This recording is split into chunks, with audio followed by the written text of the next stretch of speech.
Hello, this is Ben Leonard, and this is the second lecture of my Introduction to Tribology series. The first lecture was an overview of tribology, and this lecture is about wear. So it's titled, Don't Lose Your Shirt, Where Wear Happens to Wear.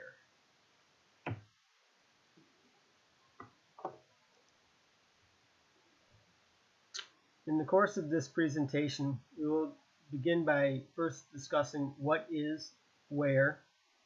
Then we will talk about the theory behind wear, in particular macro theories and micro theories. Then we will talk some about testing wear, and then we will talk about preventing wear. When this presentation is over, I would like you to be able to understand the different wear mechanisms, know why wear laws are a complex subject, and also to know what the most common wear equation is. Then have some guidelines that you could use when selecting a wear test to use in some application. And I would like you to have a framework in your mind that will be helpful for working on projects where your goal is to reduce wear. All right, so what is wear? Wear occurs when two bodies are rubbing against each other, and that rubbing causes an energy loss. And the energy is dispersed in a number of ways. You have noise, friction, heat, plastic deformation, and also wear. Material is lost and separated from the two bodies.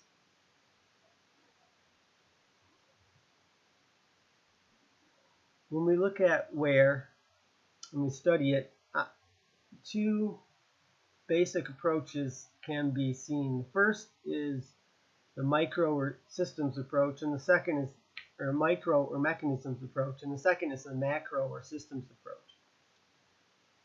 When we use the micro or mechanisms approach, what we're asking is, why is wear taking place?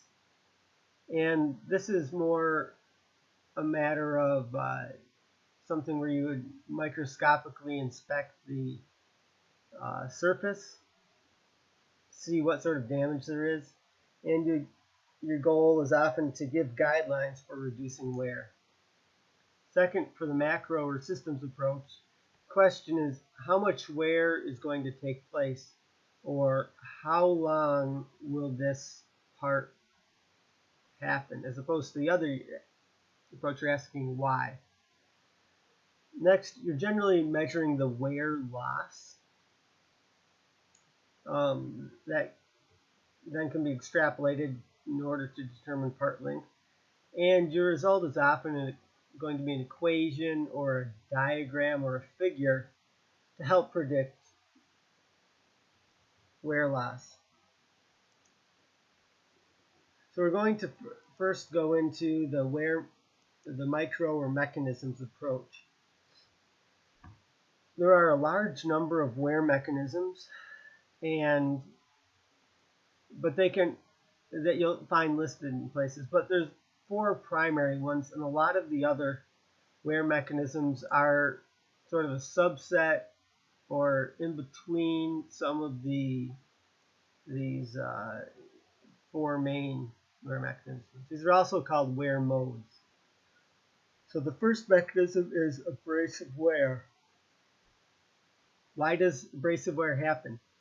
Something hard is cutting something soft. So here it's a cutting away or an abrading of the surface. The hard surface can either be the opposite surface, or there can be particles in between the surface. For prevention, You want to reduce the hardness differential. And so you've got one surface that's cutting the other. You want to make that the surface that's doing the cutting softer, or the surface that's being cut harder. Also, you can reduce the number of reduce the cutting objects. So this would be if you are having wear occur due to hard particles in the surface, get rid of the hard particles. If you have a hard surface that's cutting away at the softer surface, try to make that hard surface smoother so you've got fewer asperities or jagged edges cutting. The next mechanism is adhesive wear. In adhesive wear, the asperities touch and they kind of cold weld together. This, and they make a joint. So as the surfaces continue to slide, that joint fails. And a certain percentage of those materials, of those junction failures, part of the surface will break off. To prevent adhesive wear, there's a number of ways. One is to harden the surface. This is going to reduce the size or the amount of asperity interaction area.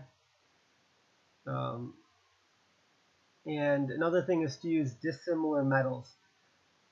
The more dissimilar the metals are, the weaker the junction between the two surfaces will be. And so the less likely you are to have a part of the asperity break off.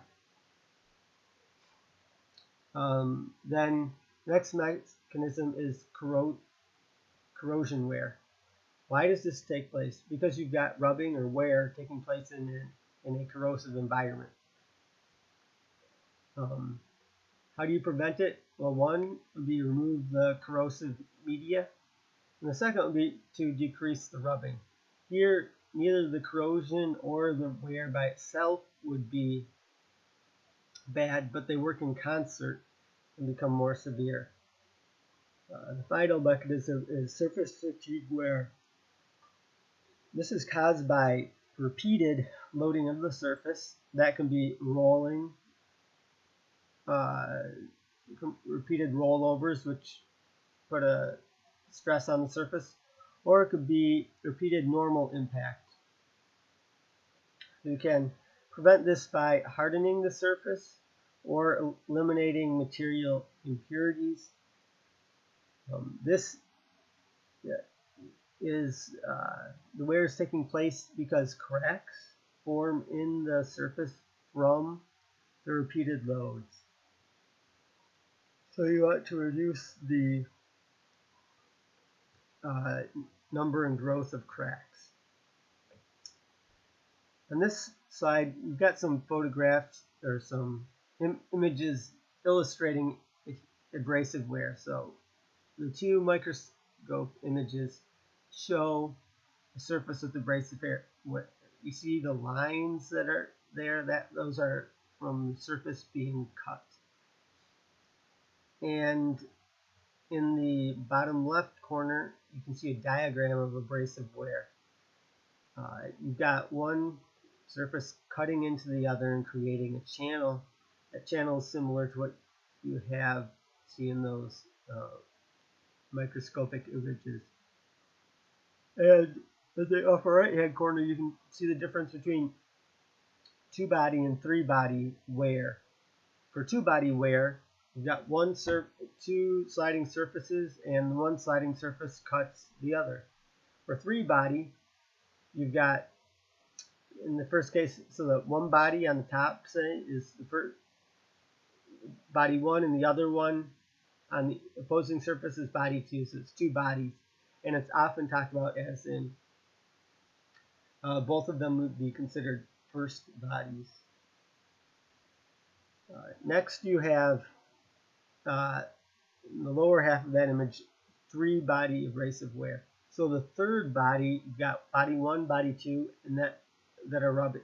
And then body 3, or the third body, is a particle or mass of particles between the surface. So that third body, those particles could cut away at the surfaces and abrade them. Adhesive wear takes place, as I mentioned earlier, when the asperities on the material touch and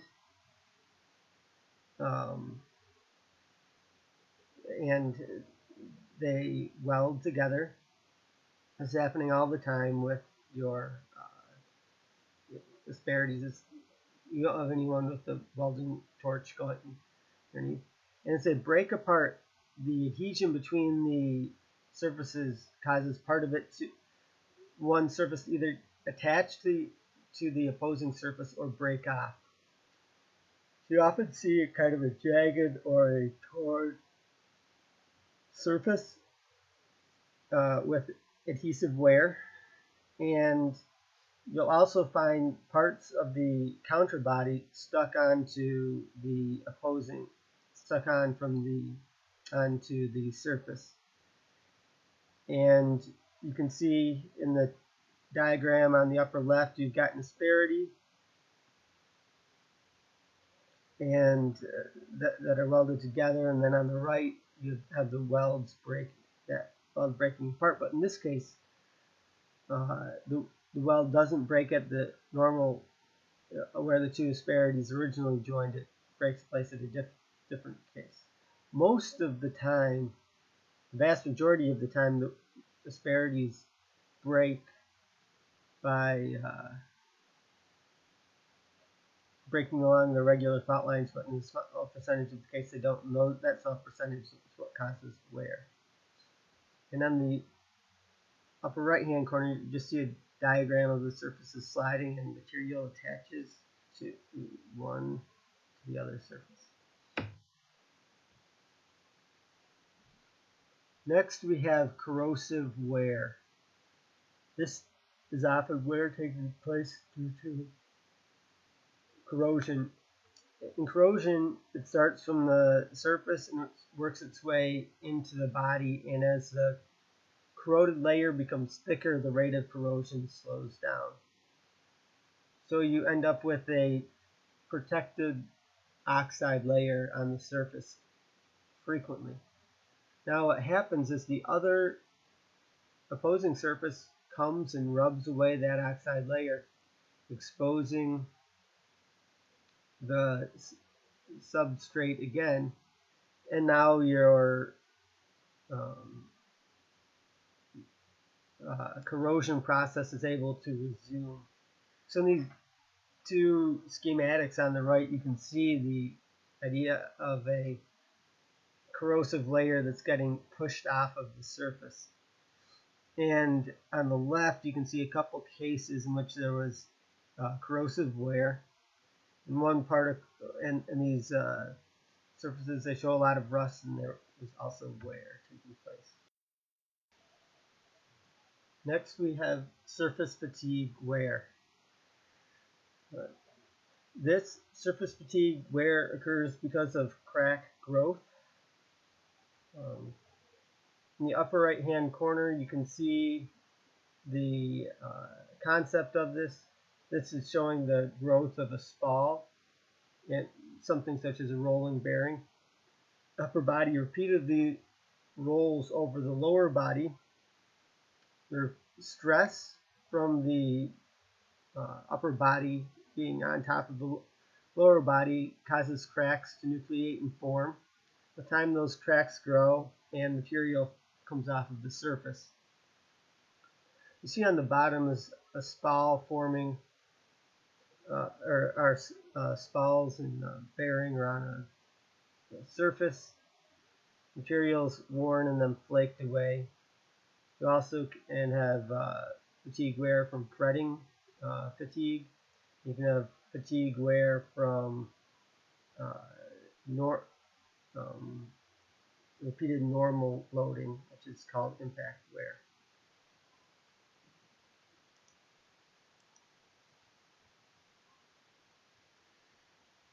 Now we're going to switch over into the systems approach to wear, or the wear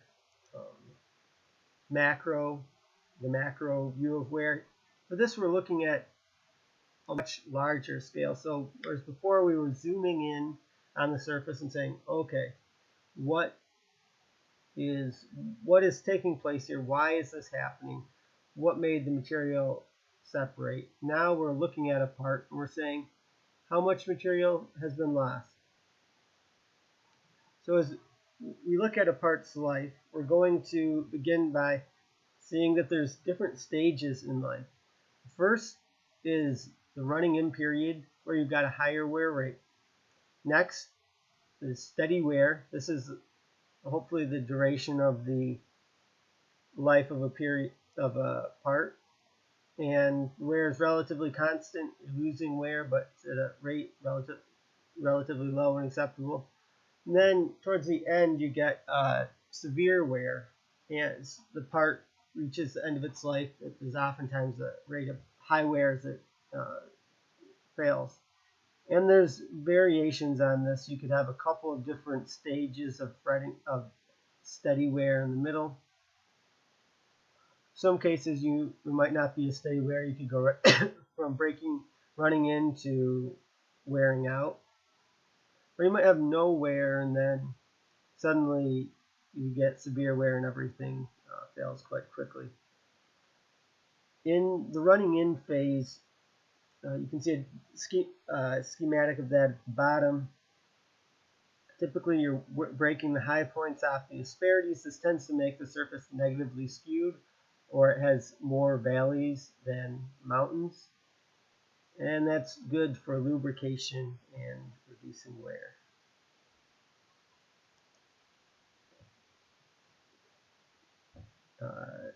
Meng wrote a thesis entitled Wear Modeling, Evaluation and Categorization of Wear Models. He defended his PhD thesis at the University of Michigan in 1994. So this thesis is not that current, but it is pretty good, because it's still good and interesting and useful to read, because Meng went and tried to get a handle on all of the wear laws that have been published in literature. He looked at the years from 1950 until 1992, so a big stretch of time, but it misses the last 25 years, and it also misses everything before then. He found 154 sliding wear equations and 28 rotation equations. As he looked through them, he determined that there was no perfect model in terms of being accurate, quantitative, and universal. He also noticed trends over time, whereas the wear models shifted from more macro, looking at a large area, to micro, looking in depth, trying to figure out what's going on. And this is a system which tends to continue because you understand the big stage, and then the large scale stage, and then you break up those unknowns and variables in your study of the next smaller scale and try to dig in and understand that. And yet also said that a study of wear is becoming more interdisciplinary. He found that also saw three stages of life. You had the empirical stage, where equations were more predominant from 1950 to 1970. Mechanism proposal stage from 1970 to 80. And then the interdisciplinary stage began in 1980. So, you say, okay, That's good. Okay, we're designing this part. Let's get out the wear law. Let's pump in those numbers. Let's turn that, start the calculating program, and let's find out how long our part's going to last. Okay, so let's open up the book to the equation, and then let's open up our other book and grab out the material parameters and plug them in. So in response to this Pollyanna-ish approach to everything, I have to say, not so fast. So you have a lot of questions that are going to come up when you're trying to use a wear law. Which equation should we use? As we saw in the last slide, there's quite a lot of options. Which parameters should we use? And then let's get those parameters. Some of those parameters may be difficult to find or may be unknown.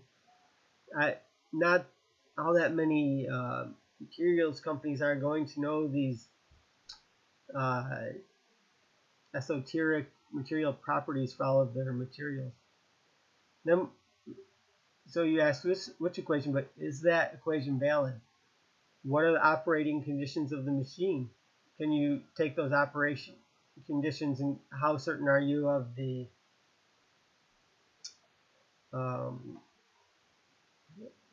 local conditions at the actual points of interface? And then you've got the stages of life. The wear rate's going to can vary throughout the life of the part. The wear mechanisms can vary. So there's a lot to consider. But if you want one wear equation, so give me a wear equation. Well, the Archard wear equation is the most common one. And it can be written in a number of different forms. And so we've got a few of them listed up here, and the variables are listed below. You have just the overall wear equation. I think the more standard term is up in the upper left. The wear volume is equal to the wear coefficient divided by hardness multiplied by normal force multiplied by sliding distance.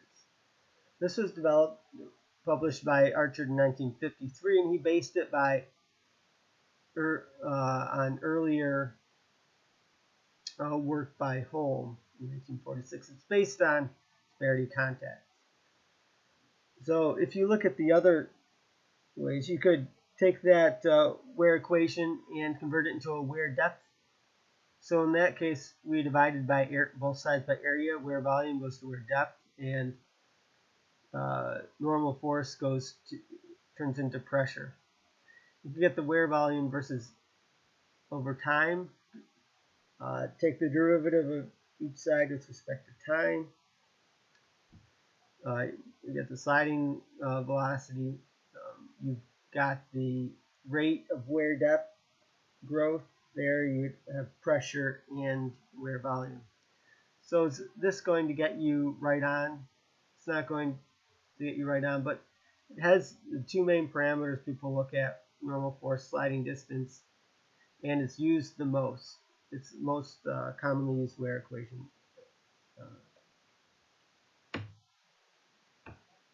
Okay, so now we're moving into wear testing. And again, the same as when picking a wear equation, a lot of questions are going to come up. Why are you performing this test? Are you going to do any modeling in conjunction with the wear testing? Are you going to use an ASTM standard or a custom design test? Are you going to test the actual component, or are you going to test a coupon? What conditions are taking place in the machine versus what are the capabilities of the rig? And then you've got the wear modes. So all of these are important questions to ask. For instance, modeling is we love to model because it only takes the computer in some time. So oftentimes you might use a wear test to get a coefficient to put into a model. Why are you testing? Are you testing to rank materials or to predict life? If you use a coupon, this is going to be a lot easier. The coupon is going to be cheaper than a component. It will fit into a standard test of some sort. It'll be easier to measure. You can use a standard test or design your own. The standard test, you can compare these numbers to those of any other person. Just run that standard test, which is good in terms of getting ranking, in terms of you tell someone, okay, this is the number I got. And they say, oh, that's good, that's bad, whatever. People know what the numbers you're talking about. As if you do a custom test, you're designing the test yourself. How capable are you in your abilities? And other people won't be familiar with the results. Oftentimes in your machine you've got really high loads, let's say fast speeds, that can't necessarily be replicated in a test rig. And then, are you matching the actual wear mode? If you've got abrasive wear taking place in your machine, but you run your test and you see adhesive wear, or you see corrosive wear, or something like that, you may be testing different things. How those results might not be applicable. A material that's good for at resisting abrasive wear against one material may be poor in corrosive wear, and the wear rates will probably be different. So anyways, you've answered all of those questions that we've got, and you've decided on your test, and so now you run your test. So it's time to say, okay, what are we looking at here? So one of the first things you want to do, I would say all the time, even if you're not going to be getting a wear scar, so look at the wear. Even if you're not measuring it, you want to look at the wear scar. What is the texture of it? What the wear scar can tell you what wear mechanisms and wear modes are taking place. You want to say, is this the same as what we're seeing in the application? Next, take a look at the friction. Do these numbers check out? Is something the matter? For instance, one of those figures is a fretting loop. That's the friction as the contact goes back and forth and fretting. So looking at that friction can tell you what wear mode you're in. So in this, you're in gross slip. You can see it, oh, at this point the friction increased. Something big happened there. How much is this friction scattering about? If you know a test typically has a certain amount of friction, is it in the right ballpark? Maybe there's something else that's going on. So you want to look at the wear scars and you want to look at the friction, even if it's not, even if one of those isn't a part of your final study. And then uncertainty is another big question. With wear, you're always going to have a lot of scatter with your results. Maybe, hopefully someday we'll figure out enough so that you can design tests so they don't have a lot of scatter, but at this point, you're going to have scatter. What's the uncertainty? So the next thing is check literature. That's always a good idea when you're looking at something. And I say early and list it last, which is oftentimes you'll end up going and checking literature because you're trying to make sense of all of the results that you've seen. But so it's best to make that step number one. Maybe you can find the results you need in literature and you don't even need to run the test.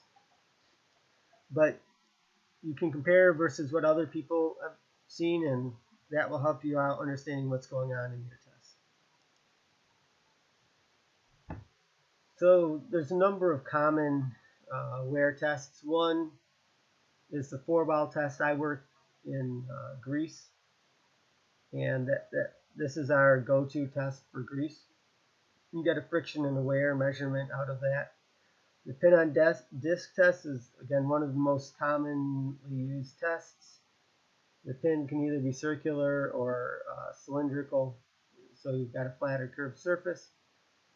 Again, it's great for test applicability to a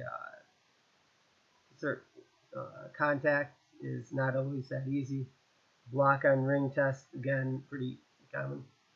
Two other parameters which you can use: hardness. In general, high hardness correlates with less wear, and friction. Increase in friction is oftentimes goes along with an increase in wear. So you can look at those numbers, which you can frequently get a lot easier than you can the actual wear tests, and they can help you maybe get a handle around the problem before you do some testing or know more what to expect. All right, let's stop wear. As you approach your application and you decide you want to reduce the amount of wear, there's a number of places that you can look. The first place is the material and the surface. The second place is the environment, and the third place is the interface. So the material and the surface, people say, what's the wear coefficient of steel? What's the wear coefficient of nylon? Or what's the wear coefficient of plastic? Wear coefficients are going to have a big scatter, but you can get some general ballpark ideas. And then, of course, the idea of having a wear coefficient for steel becomes, the difficulty of this becomes more plain when oftentimes you'll have companies that are making steel or modifying steel. You've got processes to do that, and they're trying to change the wear rate. So if those people are able to change the wear rate, then you've got a you're not having a constant wear rate for steel. Next, the environment. You can have corrosion. You got other things that that are taking place. Is there oxygen? If you're operating in the vacuum, things will be a lot different. Is it raining? Is water running across? Is it 100 degrees Celsius? Is it minus 40 degrees Celsius? All of these, that's another area. Then you've got the interface. What's between the surfaces? Is it just air? You have wear particles, a lubricant. And then you've got the system and loading, because the wear is taking place at a particular interface, but those interfaces are connected to much bigger surfaces, and you've got a load and you've got motion going on.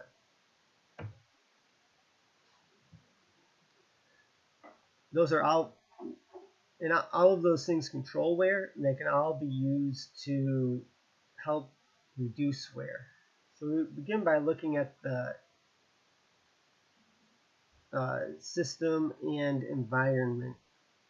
So one, eliminating, there's a lot of approaches you can take. Which ones will work in any particular case will depend on your application. So reducing pressure or velocity in general is going to reduce wear. An important exception for velocity is if you've got a lubricated contact. You reduce velocity. In some cases, you may switch from hydrodynamic lubrication to boundary lubrication. That can increase your wear. Journal bearings get a lot of their wear at startup and shut down. You've got wear particles in the contact. They could be soft particles that act as a lubricant, but they could also be hard particles which abrade the surface. Third body wear, so getting rid of those abraded surfaces. Another thing, you can eliminate or modify surfaces where wear is taking place. So the example here, you've got two parts that are bolted together. You actually need two parts. If you've got some fretting wear, say, occurring at that interface, you make it just one part. You no longer have to worry about that. And then you got the environment, corrosion, temperatures, solvents. you name it. Next, you can modify the surface. And again, we've got a number of ways. You can apply a hard coating to protect the surface. You can modify the surface roughness. That can either be making the surface smoother, putting dimples on the surface, having the finishing marks run different direction relative to the motion. You can change around what that surface looks like to change wear. Then you can put a solid lubricant in. Solid lubricants are they sit on attach the surface, and they usually have particles that are shearing along the planes, and that helps absorb the velocity differential between the surfaces and separates the surfaces. Then you can harden the surface as well using heat treatment, and of course change out for an entirely different material. Next, you can prevent wear at the interface. So this is lubrication, and there are quite a few types of lubrication. The general families are gas, liquid, semi-solid, and solid. A gas, an example of that is air. Liquid, an example of that is oil. Semi-solid is grease. Grease is composed of a base oil with a thickener that makes it stiffer so that it will stay in place, and solid would be something like PTFE. Each of these lubricants will operate under different conditions, and you can be in boundary mixed film lubrication or hydrodynamic lubrication. In boundary lubrication, the surfaces are touching, but the lubricant is providing a molecular layer around the surface to keep them separated. In mixed film lubrication, you've got some areas with just boundary lubrication and some areas with hydrodynamic lubrication. In hydrodynamic lubrication, the surfaces are entirely separated, and that's where you really reduce your wear. If you're trying to reduce wear, you want to be in hydrodynamic lubrication. But boundary and mixed lubrication is better than having no lubrication at all. And the Strybeck curve shows how friction varies in these regions.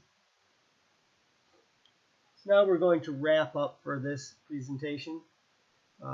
We covered the different wear modes and described how wear takes place and how it can be stopped. Wear modes again: abrasive, adhesive, corrosive, and fatigue. Wear equations can be used to predict wear, but have many limitations. Know what you want from a wear test and think it through before starting. So wear testing is complex, and you don't want to put too much weight on something that's not going to give you a good result. Wear can be reduced or eliminated through redesign, material modification, lubrication, changing the environment. So thank you for listening to this presentation. If we were here in real life, you'd be able to ask me a question. But you can go to my blog and check out some articles there. Thank you again.